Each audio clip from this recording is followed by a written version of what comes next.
ओम साईराम गणेशज्योती चॅनलमध्ये आपलं स्वागत आहे। तर मी आज बनवत आहे मांदेलीचा रस्सा। तर हा रस्सा कोकणी पद्धतीत मी तुम्हाला दाखवेन असं सांगितलेलं गेल्या व्हिडिओमध्ये। तर हा रस्सा कसा बनवला आहे ते तुम्हाला दाखवलं आहे। तसेच माझ्या चॅनलवरती पॉपलेट फ्राय आणि ओल्या बोंबलाचं तिखलं हे देखील मी तुमच्याकडे शेअर केलं आहे।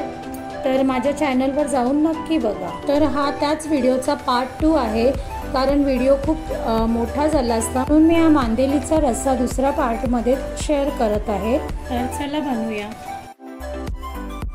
तर बघा इथे 5-6 लसणीच्या पाकळ्या, एक आलाचा तुकडा घेतला आहे, एक छोटा कांदा घेतला आहे मीडियम, अर्धी वाटी खोबरं घेतलं आहे ओलं, आणि इथे कोथिंबीर स्वच्छ निवडून स्वच्छ धुवून घेतली आहे। तर आता हे आपण वाटप करूया। हे भरून मी 3 चमचे तेल घेतलं आहे। तेल गरम झालं आहे तर मी आता इथे कांदा फोडणीला घालते।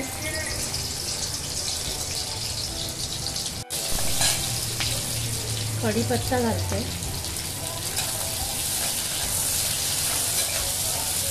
तो घालत आहे मी।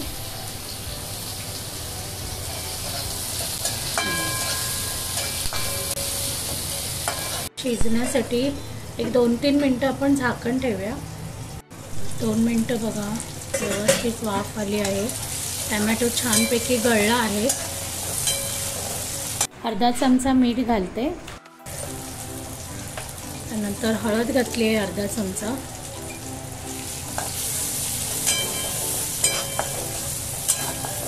तर अर्धा चमचा लाल तिखट घातला आहे, अर्धा चमचा धना जिरा पूड घालते। व्यवस्थित असं मिक्स करून घेऊया। त्यानंतर इथे कोकम आहेत 4-5, आपल्या आंबट आवडीनुसार कोकम घालायचं।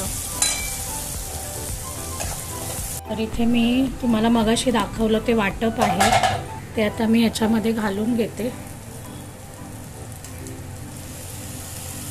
व्यवस्थित मिक्स करून घेते।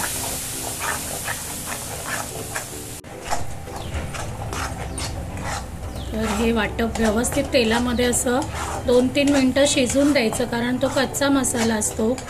आपण मच्छीला ज्यावेळेला करतो तो कच्चा मसाला असतो, म्हणून व्यवस्थित तेलामध्ये परतून घ्यायचा। झाकण ठेवायचं आणि गॅसची फ्लेम एकदम स्लो ठेवायची। 1-2 मिनटं तरी ह्याला व्यवस्थित वाफ येऊ द्या, मसाले शिजले जातात। मस्त वाफ आली आहे, मसाला थोडा परतला गेला आहे। आणि आता आपण पाणी घालूया। पाणी तुम्हाला कितपत हवं आहे, जास्त पातळ हवं असेल तर पाणी जास्त घालायचं। आताच मी पाणी घेतलं आहे आणि ते मी आता घालत आहे। आणि गॅसची फ्लेम आता आपण मोठी करायची।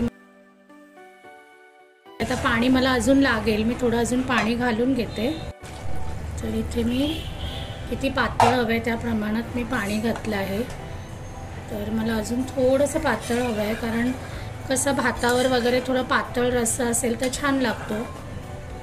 शिजायला एक 10 मिनटं तरी 5-10 मिनटं लागतील।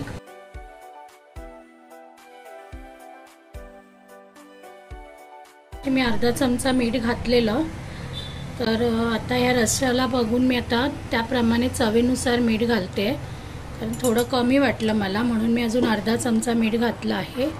आणि आता व्यवस्थित उकळी येऊन द्यायची। उकळी आली की मग मांदेली ही फिश आहे ती मी ह्याच्यामध्ये घालणार आहे। रस्स्याला बघा मस्त अशी उकळी आली आहे, तर कलर पण चेंज झाला आहे। आता आपण ही मांदेली फिश आहे ही आता आपण घालून घेऊया ह्याच्यात।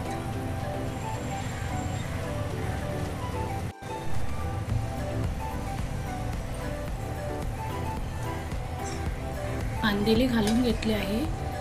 एक 5 ते 7 मिनटं थोडासा रस्सा उकळला की मग आपण बंद करूया।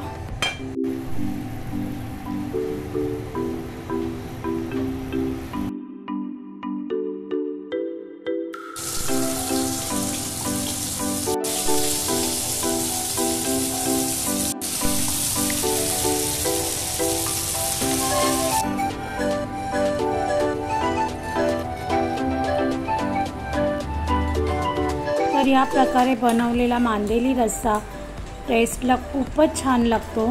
आणि कलर पण खूप छान आला आहे। तर हा मांदेली रस्सा कोकणी पद्धतीने बनवला आहे।